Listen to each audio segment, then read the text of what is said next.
Une Vespa, des bagages, habits jaunes de Tassimoto communément appelé Kekeno vous accueille dès votre entrée à l'agence Intellus. C'est l'exposition Splendide Bénin qui s'ouvre par son vernissage ce vendredi 8 avril 2022. Splendide Bénin qui révèle la beauté du Bénin avec l'œil et le talent des artistes exposants Raphaël Agbodjelou, Rafi Okefola, Fallon Ogun et Océane Adjovi. Entre autres thèmes abordés pour montrer la splendeur du Bénin, la danse traditionnelle.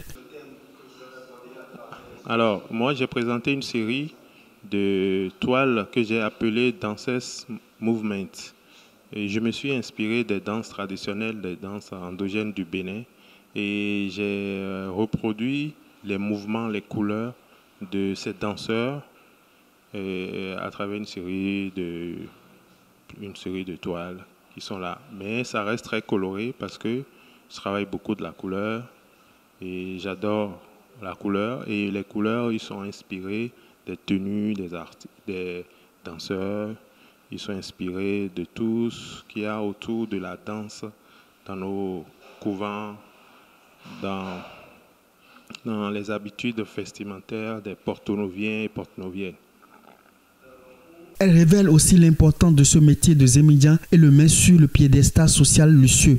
Et donc tout ce que j'ai présenté ici, j'ai fait du dessin avec des crayons de couleur et puis des peintures. Donc j'ai présenté 3 séries de dessins, toujours par rapport au thème de la Vespa, où j'ai essayé de mettre ces dessins-là en relation avec les œuvres restituées.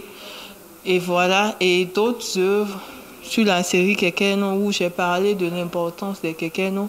Parce qu'en fait, pourquoi Kekeno? Parce que en fait, j'étais allée en résidence au Burkina, et puis j'ai vu au Burkina, au Niger aussi, j'ai vu qu'il n'y avait pas les hymnes là-bas. C'était vraiment la galère pour pouvoir se déplacer, et donc je me suis rendu compte de l'importance qu'on a, cette richesse-là qu'on a au Bénin, et donc je me suis dit pourquoi ne pas la valoriser par une œuvre, d'où ma première œuvre Kekeno. Et c'est pour mettre en lumière ce corps de métier-là. Et donc, dans toutes mes œuvres, vous allez voir, j'ai choisi de mettre les Kekeno sur des Vespa. Pourquoi des Vespa? Parce que, en fait, la Vespa, c'est une moto une moto de prestige, pardon. Et c'est une moto qui a résisté dans le temps. Et donc, pour pouvoir, j'ai choisi de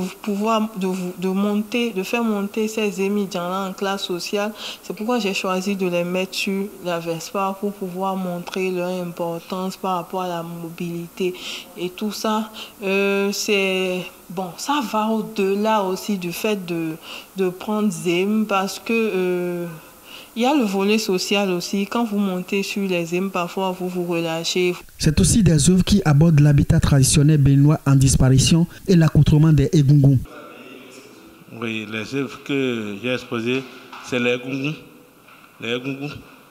Et avant, les Egungun, les gens ne peuvent pas connaître comment ça se passe, et les gens, les Egungun sortent. Les gens dansent seulement, les gens courent, mais au fait, ce n'est pas ça seulement.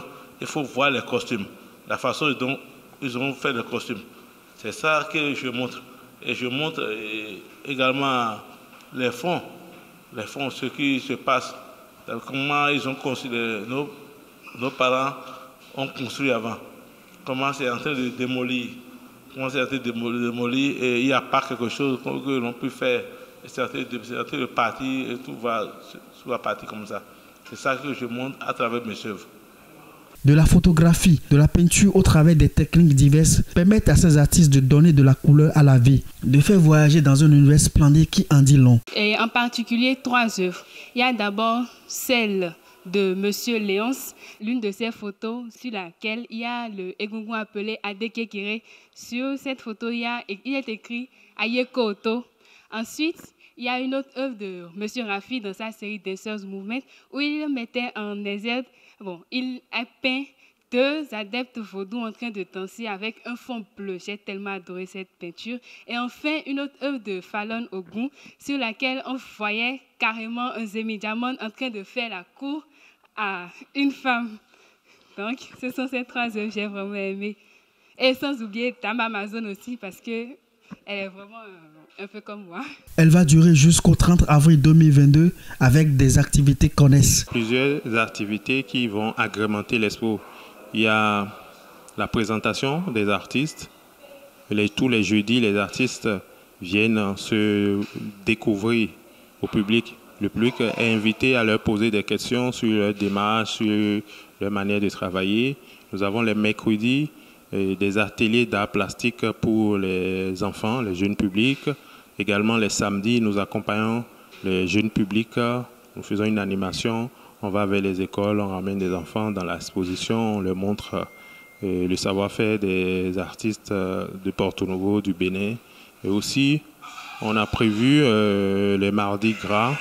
C'est une présentation sous forme performance. En fait, on s'est inspiré du travail d'un artiste qui expose Falun Ogun avec les hymnes et le Vespa. Donc, on invite le public à venir se faire photographier en se déguisant comme un zim ou un passager, exactement comme un Falun souhaite ou le dessine dans son travail, quoi. Splendide Bénin montre le savoir-faire des artistes contemporains et en même temps accompagne l'État dans sa politique culturelle. Je constate que notre État a amené l'art contemporain au sommet de l'État. Donc, du coup, si déjà les entreprises privées décident de faire la promotion de l'art contemporain, il faudrait que l'État aussi essaie de les accompagner. Le Centre culturel à Grande Place et l'agence de décoration Interlus en partenariat avec CCI Banque Bénin et Sanlam Bénin pour révéler la beauté du Bénin à travers des œuvres splendides.